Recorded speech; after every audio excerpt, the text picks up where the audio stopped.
settled largely by people of English origin. By the 1700s, the regions had evolved into two distinct societies. Why did this difference in development occur? What were the three main points we thought of yesterday? Religion, geography, economics, social. You could have a mixture of those. So, the first thing you have to have is your introduction.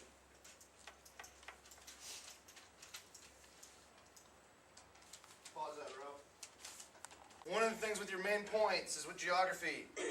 When you start that first body paragraph, when you get into your body, you have to have a transition sentence. So like for instance, New England's geography was a significant reason that the region developed differently from Virginia and Maryland. Because Virginia and Maryland are the two Chesapeake colonies. You could say that a little bit differently. You could say the Chesapeake's geography contributed to significant differences from the New England. But what do we know about the geography? Here's the thing. When you write your DBQ, you have to bring in outside information. Okay? So outside information for our first main point might be what we know about New England and what we know about the Chesapeake Bay colonies. Okay? So what do we know about New England in terms of geography? Poor soil.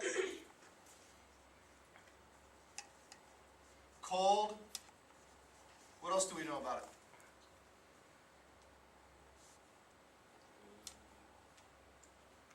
it? Poor soil, cold climate.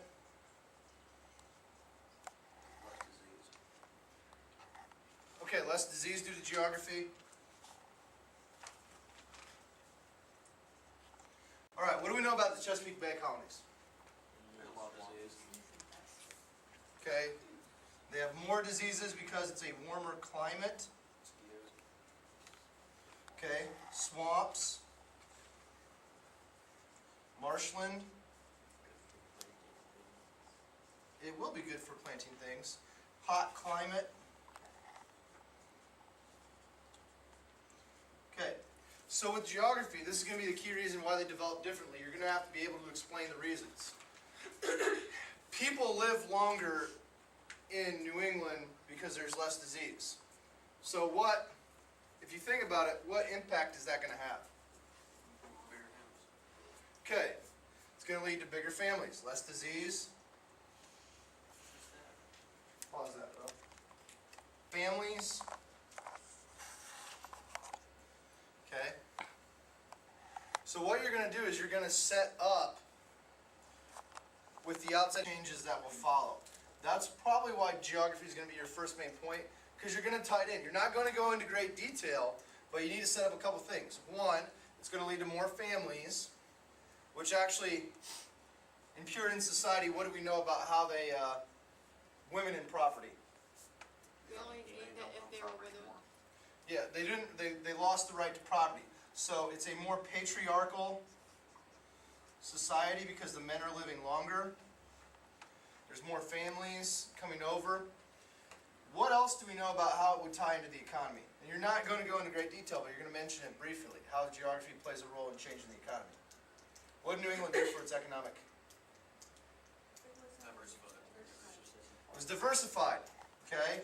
They did shipbuilding, lumber, fishing, farming, but farming was subsistence farming. It was just to grow enough to survive. So you're not going to go into detail, but you've got to set up how that's going to contribute to changes later. What do we know about the Chesapeake? How geography influenced their development? Okay, they became focused on the Chesapeake Bay on cash crops because of geography. Because of the climate, they were trying to grow cash crops. They were not focused on growing to sustain themselves. They didn't focus on growing enough crops, like in terms of corn, pumpkins, green beans, anything that you could eat. They weren't focusing on that. They were focusing on tobacco. And another piece of outside information with the tobacco would be who came up with tobacco? Who kind of developed a better blend? John Rolfe. That's outside information. When you write, if you reference things that are not listed in the documents, you get extra points you want to try to get as many points as you can. So when you reference a piece of information like John Rolfe, all of a sudden that makes your DBQ stand out to the readers. Okay, they're like, this person knows something. Okay, you don't have to go into like a ton of detail, but you have to go into enough detail that you talk about how John Rolfe blended tobacco, made a better brand. Quickly, the colonists started exporting a lot of tobacco to England. Now, that's, with terms of geography, that's going to have an effect. What did the colonists start doing once they were producing a lot of tobacco? Kept trying to produce more, which meant they Lost money on it. lowered the price economically, and you might mention that in your economics. But you can also talk about, in terms of geography, they were cutting down a lot of trees. They were destroying the environment to try to produce as much tobacco as they could. So with geography, that's going to be your first main point. Now, take out your DBQ. Okay?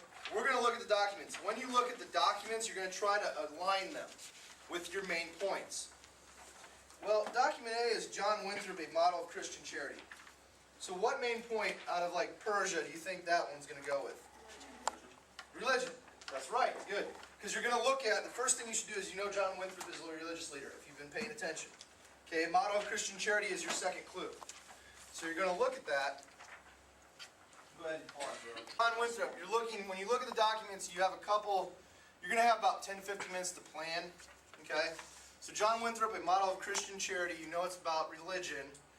And then the next step, as we go through this, when we get to that main point, you're going to pick out the most important part of that. Scroll down, please. Okay, document B. So we assume document A is going with religion. Document B is actually, what is this? It's a list. It's a list of passengers. Okay? You have a different list. And this is where, when you guys read about the different lists that were going to the Barbados, that were going to the Virginia, that were going to New England, one of the things you notice about document B, what do they have off to the side? It says what family they're in. Okay. Their occupation is the important thing. It also has their ages. Okay? You're not just going to say, in document B, they've got a bunch of people. That's not going to be good enough for the reader. You're going to have to go into a little bit more detail. And one of the things you might do, pause it, bro.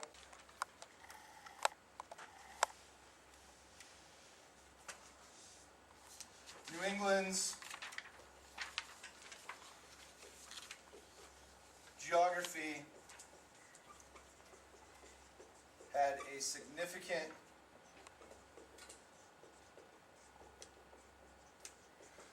impact on its social development. Now, I've done two things there. What have I done in terms of a transition sentence? Geography and social. Geography and social. I've shown kind of the reader that I'm transitioning from geography to social development. Okay? The one thing I need to do a better job of, New England's geography had a significant impact on social development along with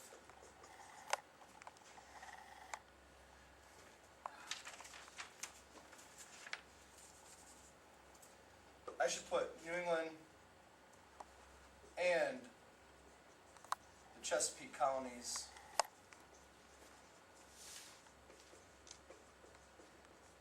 geography had a significant impact on their social development. Because right there, what you've shown the reader is you're going to transition from geography to you're going to transition to social. Okay, you're going to make a change. So, you've got a transition sentence after you finish your first main point. Now you're into your second main point. You're in your second body paragraph. This is where, like document B, this is where you have to use the DBQs to enhance your writing.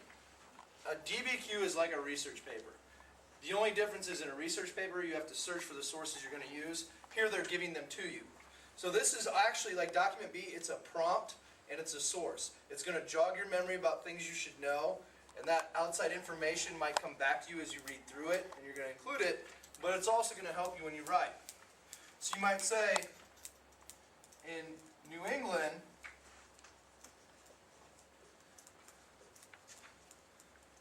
many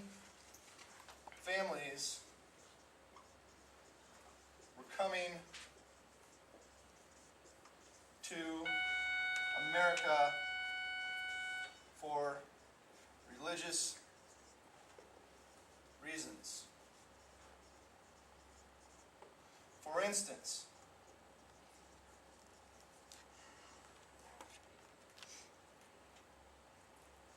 Joseph Hull, a minister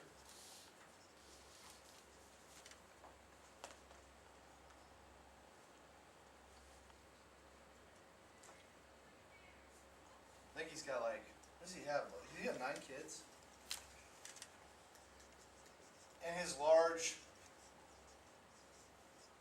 family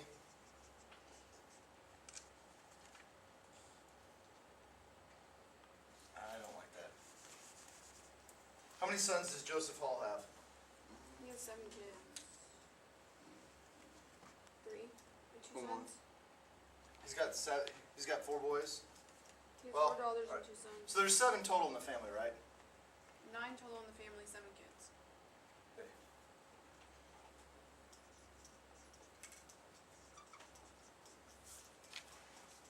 And there's 7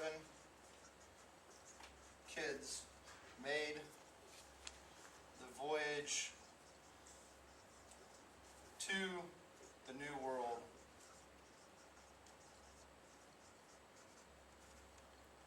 For instance, Joseph Hall, a minister, and his wife and their 7 kids made the voyage to the New World. To New England.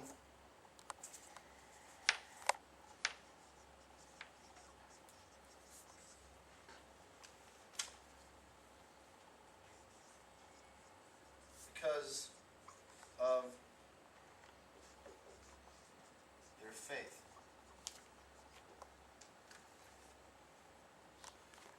This had, I guess this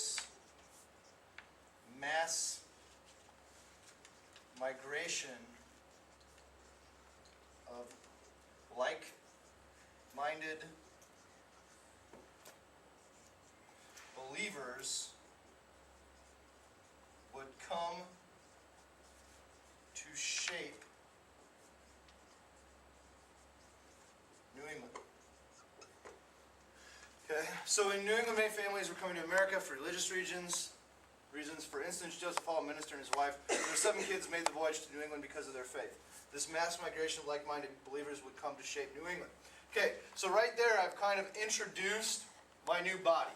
And I've done a couple things. I've shown the reader that I've actually read the document. Okay, I didn't have to go into great detail about all the kids' ages and things like that. What I've done is I've just shown that I can comprehend and understand the document. Then what I've done, the next step, with this sentence, this mass migration, I've shown the reader that I understand there was a lot of people coming over. It just wasn't a couple families. Okay? And then I've used the word believers to signify that I understand it's a religious migration. Okay? Now, when you use evidence inside a DBQ, you're going to put Doc B at the end. Okay? When you use outside information, you are going to put Doc B at the end.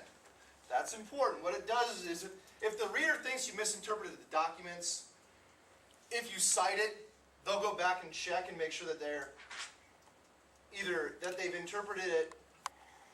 If they'll look and check and make sure you interpreted it correctly or incorrectly. So they'll check. Okay? If you don't put Doc B, they'll probably just move on and assume that you don't know what you're talking about.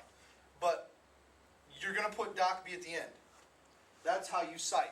You're not going to put Doc B in the middle. You're not going to put Doc B up here. You're going to put it at the end of the sentence that you use outside information. So Joseph Hall is Joseph Hall is information from the document. So information from the document, you put Doc B at the end. Okay, that way the reader understands what you've just done. The other thing, never use first person in formal writing. If you use I, me, you, us, our, like America, like anything like that, that's points off. Pause it. Now you've got to get into more information. Okay, so you've set it up that you know there's going to be religion, people are coming. What outside information With social, might we list with the New England Colonist? What outside information can you think of that you might use to show that they're coming there for religious reasons? Okay, you might talk a little bit about persecution in England, or are you talking about their persecution of other groups? Okay, persecution in England coming to America, that would be outside information if you could be specific with that. What else? How it's sort of persecute people. Yeah, but we're not, I mean, I don't think that fits into what you want to do. You want to show that they're religious based, and I think you're going to get sidetracked if you do that.